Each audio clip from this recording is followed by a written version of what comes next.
धरती भगवान जगन्नाथ की धरती है और जब भगवान जगन्नाथ की धरती पे आते हैं तो नई ऊर्जा नई सामर्थ्य मिलता है ताकि हम लोकतांत्रिक संस्थाओं को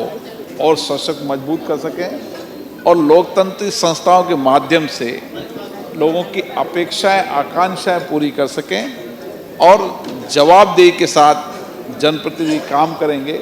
तो मैं कह सकता हूं कि कार्यपालिका पर भी नियंत्रण होगा और कार्यपालिका में भी पारदर्शिता आएगी। जो आध्यात्मिक धर्म कला संस्कृति की धरती है और दुनिया के अंदर भी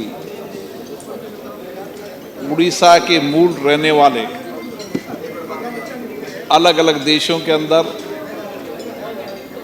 इस भारत की आध्यात्मिक धर्म संस्कृति,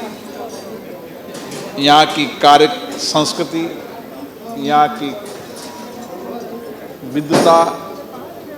कला संस्कृति का दुनिया के अंदर नेतृत्व कर रहे हैं। अलग अलग देश के अंदर उड़ीसा के लोग ईमानदारी कर्मठ मेहनत से काम कर रहे हैं। ये सौभाग्य है कि उड़ीसा प्रदेश को प्रवासी भारतीय सम्मेलन आयोजन होगा और दुनिया में रहने वाले उड़ीसा मूल के लोग यहाँ पर आएंगे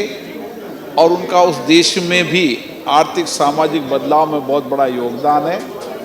वो आने वाले समय के अंदर उड़ीसा के अंदर भी निवेश कर यहाँ के सामाजिक आर्थिक बदलाव में सहयोग करेंगे। सर, पूर्व भारत का विकास के लिए प्रधानमंत्री बोल रहे हैं, ट्राइबल का विकास के लिए बोल रहे हैं, आज बिरसा मुंडा जी के बारे में बोल रहे हैं। निश्चित रूप से जनजाति का विकास, जनजाति की उन जातियों को